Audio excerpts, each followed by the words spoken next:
അശോക ചക്രവർത്തി. ഒരു യുദ്ധം ലോകത്തിലെ ഏറ്റവും ശക്തനായ രാജാവിനെ എങ്ങനെ മാറ്റിമറിച്ചു? ഒരു യുദ്ധം, 1,00,000 ജീവനുകൾ. ഒടുവിൽ ഒരു രാജാവിന്റെ കണ്ണീരിൽ അവസാനിച്ച കഥ.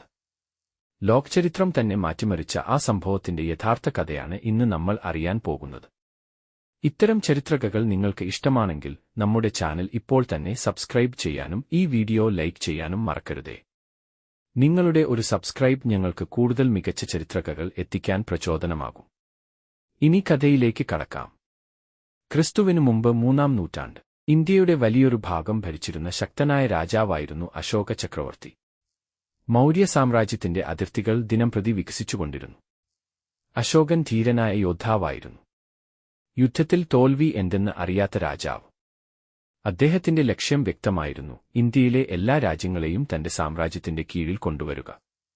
എന്നാൽ ഒരു രാജ്യം മാത്രം വഴങ്ങാൻ തയ്യാറായില്ല, അതായിരുന്നു കാളിംഗം. ഇന്നത്തെ ഒഡീഷ പ്രദേശം. കടൽ വ്യാപാരത്തിലും സമ്പത്തിലുമെല്ലാം പ്രശസ്തമായിരുന്ന ആ രാജ്യം സ്വാതന്ത്ര്യത്തെ ജീവനേക്കാൾ വിലമതിച്ചിരുന്നു. അശോകൻ ദൂതന്മാരെ അയച്ച് കീഴടങ്ങാൻ ആവശ്യപ്പെട്ടെങ്കിലും കാളിംഗം അത് നിരസിച്ചു. ആ മറുപടി അശോകനെ പ്രകോപിപ്പിച്ചു. വൻ സൈന്യത്തെ ഒരുക്കാൻ അദ്ദേഹം ഉത്തരവിട്ടു.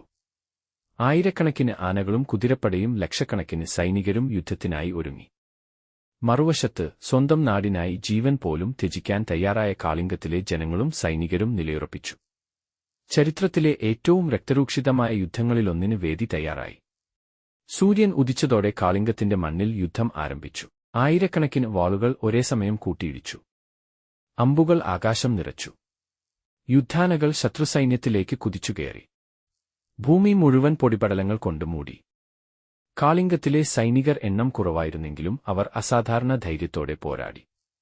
സ്വന്തം കുടുംബത്തെയും നാടിനെയും രക്ഷിക്കാനായിരുന്നു അവരുടെ പോരാട്ടം. മണിക്കൂറുകളോളം നീണ്ട യുദ്ധത്തിൽ ഇരുവിഭാഗത്തിനും വലിയ നഷ്ടമുണ്ടായി. അവസാനം മൗര്യസൈന്യം കാളിംഗത്തെ കീഴടക്കി. പക്ഷേ അത് ഒരു സാധാരണ വിജയമായിരുന്നില്ല. ചരിത്രരേഖകൾ പ്രകാരം ഏകദേശം 1,00,000 പേർ കൊല്ലപ്പെടുകയും അനേകം പേർക്ക് പരിക്കേൽക്കുകയും ലക്ഷക്കണക്കിന് ആളുകൾ സ്വന്തം വീടുകൾ വിട്ടുപോകേണ്ടി വരികയും ചെയ്തു. യുദ്ധം അവസാനിച്ച ശേഷം അശോക ചക്രവർത്തി കാളിംഗത്തിന്റെ യുദ്ധഭൂമിയിലൂടെ നടന്നു.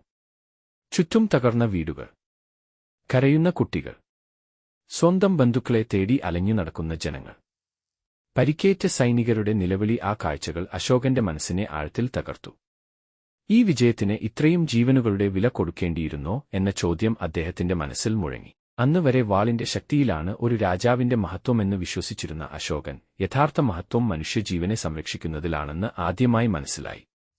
ആ യുദ്ധഭൂമിയിൽ നിന്നുകൊണ്ട് അദ്ദേഹം ഒരു തീരുമാനം എടുത്തു. ആ തീരുമാനം അദ്ദേഹത്തിന്റെ ജീവിതം മാത്രമല്ല, ഇന്ത്യൻ ചരിത്രവും മാറ്റിമറിച്ചു. കാളിംഗ യുദ്ധത്തിനു ശേഷം അശോക ചക്രവർത്തി തന്റെ ജീവിതം പൂർണ്ണമായും മാറ്റാൻ തീരുമാനിച്ചു.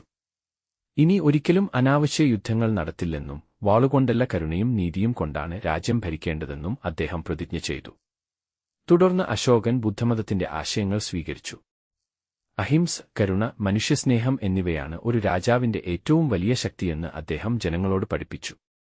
തന്റെ സാമ്രാജ്യത്തിന്റെ പല ഭാഗങ്ങളിലും ശിലാലിഖിതങ്ങൾ സ്ഥാപിച്ച് ജനങ്ങളോട് സത്യം, ധാർമ്മികത, പരസ്പര ബഹുമാനം എന്നിവ പാലിക്കാൻ ആഹ്വാനം ചെയ്തു. ശ്രീലങ്ക ഉൾപ്പെടെ നിരവധി രാജ്യങ്ങളിലേക്ക് ബുദ്ധമത സന്ദേശം എത്തിക്കാൻ അദ്ദേഹം ദൂതന്മാരെ അയച്ചു. ചരിത്രകാരന്മാരുടെ അഭിപ്രായത്തിൽ അദ്ദേഹത്തിന്റെ ഭരണകാലം ഇന്ത്യൻ ചരിത്രത്തിലെ ഏറ്റവും സ്വാധീനമുള്ള കാലഘട്ടങ്ങളിൽ ഒന്നായിരുന്നു.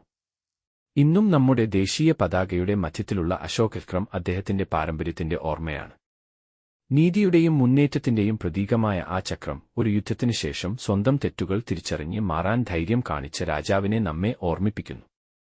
ഈ കഥ നമ്മെ പഠിപ്പിക്കുന്നത് ഒരു വലിയ സത്യമാണ്: യഥാർത്ഥ വിജയം ശത്രുവിനെ തോൽപ്പിക്കുന്നതിലല്ല, സ്വന്തം തെറ്റുകൾ തിരിച്ചറിഞ്ഞ് നല്ല മനുഷ്യനായി മാറുന്നതിലാണ്. ഈ ചരിത്രകഥ നിങ്ങൾക്ക് ഇഷ്ടമായെങ്കിൽ വീഡിയോ ലൈക്ക് ചെയ്യൂ. നിങ്ങളുടെ അഭിപ്രായം കമന്റ് ആയി രേഖപ്പെടുത്തൂ. ഇനിയും ഇത്തരത്തിലുള്ള യഥാർത്ഥ ചരിത്രകഥകൾക്കായി നമ്മുടെ ചാനൽ സബ്സ്ക്രൈബ് ചെയ്യാൻ മറക്കരുത്.